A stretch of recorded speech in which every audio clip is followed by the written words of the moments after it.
बहुत प्राचीन समय की बात है, जब धरती पर अधर्म और अशांति बढ़ने लगी, तब 88,000 ऋषि-मुनियों ने एक ऐसे स्थान की खोज शुरू की, जहाँ वे निर्भय होकर तपस्या कर सकें और संसार के कल्याण के लिए यज्ञ कर सकें। ऋषि-मुनि भगवान ब्रह्मा के पास पहुँचे और बोले, हे सृष्टिकर्ता, हमें ऐसा पवित्र स्थान बताइए जहाँ तपस्या करने से समस्त पाप नष्ट हो जाएं और धर्म की स्थापना हो सके। भगवान ब्रह्मा ने अपने हाथ में एक दिव्य चक्र लिया और कहा, मैं इस चक्र को पृथ्वी पर छोड़ता हूँ। जहाँ यह चक्र रुक जाएगा, वही स्थान सबसे पवित्र होगा। दिव्य चक्र आकाश में घूमता हुआ पृथ्वी पर उतरा और एक घने वन में आकर भूमि को स्पर्श करते ही स्थिर हो गया। उसी क्षण वहां से जल की धारा फूट पड़ी और एक पवित्र कुंड का निर्माण हुआ। यह स्थान आगे चलकर चक्र तीर्थ कहलाया और पूरा वन नैमिषारण्य के नाम से प्रसिद्ध हुआ। कहा जाता है कि इसी पवित्र वन में 88,000 ऋषियों ने हजारों वर्षों तक तपस्या की। यहीं ऋषि शौनक के नेतृत्व में महान यज्ञ हुआ, जहाँ सूत जी महाराज ने पुराणों और धर्म ग्रंथों का ज्ञान सुनाया। इसी कारण नैमिषारण्य को पुराणों की जन्म स्थली भी कहा जाता है। नैमिषारण्य में स्थित व्यास गद्दी का भी विशेष महत्व है। मान्यता है कि यहीं महर्षि वेदव्यास ने वेदों को 4 भागों में विभाजित किया और मानव जाति के लिए ज्ञान को सरल बनाया। एक अन्य कथा के अनुसार देवी सती का हृदय इस स्थान पर गिरा था, इसीलिए यहाँ स्थित ललिता देवी मंदिर 51 शक्तिपीठों में से एक माना जाता है। भक्तों का विश्वास है कि सच्चे मन से यहाँ की गई प्रार्थना अवश्य फल देती है। आज भी लाखों श्रद्धालु नैमिषारण्य पहुंचकर चक्र तीर्थ में स्नान करते हैं, ललिता देवी के दर्शन करते हैं और इस दिव्य भूमि की आध्यात्मिक शक्ति का अनुभव करते हैं। मान्यता है कि नैमिषारण्य की परिक्रमा करने से अनेक जन्मों के पाप नष्ट हो जाते हैं और भगवान की विशेष कृपा प्राप्त होती है। 88,000 ऋषियों की तपस्या से नैमिषारण्य की पवित्रता पूरे ब्रह्मांड में प्रसिद्ध हो गई। कहा जाता है कि एक समय इस पवित्र वन पर दुष्ट शक्तियों की नजर पड़ गई। वे ऋषियों के यज्ञ और तपस्या में बाधा डालने लगीं। जंगल में भय का वातावरण फैल गया। ऋषियों ने भगवान विष्णु का स्मरण किया। उनकी प्रार्थना सुनकर भगवान विष्णु दिव्य प्रकाश के रूप में प्रकट हुए। उन्होंने अपने सुदर्शन चक्र से उन दुष्ट शक्तियों का नाश कर दिया और नैमिषारण्य को पुनः सुरक्षित बना दिया। भगवान विष्णु ने ऋषियों से कहा, यह भूमि सदैव धर्म और ज्ञान का केंद्र रहेगी।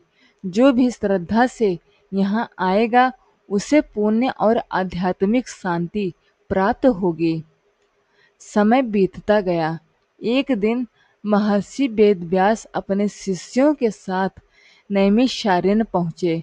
उन्होंने देखा कि यह स्थान दिव्य ऊर्जा से भरा हुआ है। यहीं उन्होंने अपने शिष्यों को वेदों, पुराणों और धर्म के गूढ़ रहस्यों का ज्ञान देना आरंभ किया। रात्रि के समय जब सभी ऋषि ध्यान में लीन थे, तब आकाश से एक अद्भुत प्रकाश उतरा। उस प्रकाश में देवी ललिता प्रकट हुईं। देवी ने कहा, यह स्थान मेरी विशेष कृपा से सदैव सुरक्षित रहेगा। जो भक्त सच्चे मन से यहाँ आकर प्रार्थना करेगा, उसकी मनोकामनाएं पूर्ण होगी। ऋषियों ने देवी की आराधना की और पूरे वन में दिव्य आनंद छा गया। तभी से नैमिषारण्य में स्थित ललिता देवी मंदिर श्रद्धा और भक्ति का प्रमुख केंद्र बन गया। लेकिन नैमिषारण्य के रहस्य यहीं समाप्त नहीं होते। कहा जाता है कि इस पवित्र वन के नीचे आज भी प्राचीन ऋषियों की तपस्या की दिव्य ऊर्जा विद्यमान है, जो सच्चे भक्तों को अद्भुत आध्यात्मिक अनुभव कराती है। देवी ललिता के आशीर्वाद के बाद नैमिषारण्य की महिमा चारों दिशाओं में फैल गई। दूर दूर से साधु, संत और भक्त इस पवित्र भूमि के दर्शन करने आने लगे। कहा जाता है कि जो भी श्रद्धा से चक्र तीर्थ में स्नान करता था, उसके मन के विकार दूर हो जाते थे। एक दिन एक युवा साधक नैमिषारण्य पहुंचा। वो वर्षों से ज्ञान की खोज में भटक रहा था, लेकिन उसे कहीं शांति नहीं मिल रही थी। उसने सुना था कि इस वन में आज भी ऋषियों की तपस्या की दिव्य शक्ति विद्यमान है। साधक ने चक्र तीर्थ के पास बैठकर कठोर तपस्या शुरू कर दी। कई दिनों तक उसने भोजन और आराम का त्याग कर केवल भगवान का ध्यान किया। एक रात उसे ध्यान के दौरान एक अद्भुत दृश्य दिखाई दिया। उसने देखा कि हजारों ऋषि एक विशाल यज्ञ के चारों ओर बैठे हैं। बीच में महर्षि वेदव्यास विराजमान हैं और सूत जी पुराणों का दिव्य ज्ञान सुना रहे हैं। पूरा वातावरण मंत्रों की ध्वनि से गूंज रहा है।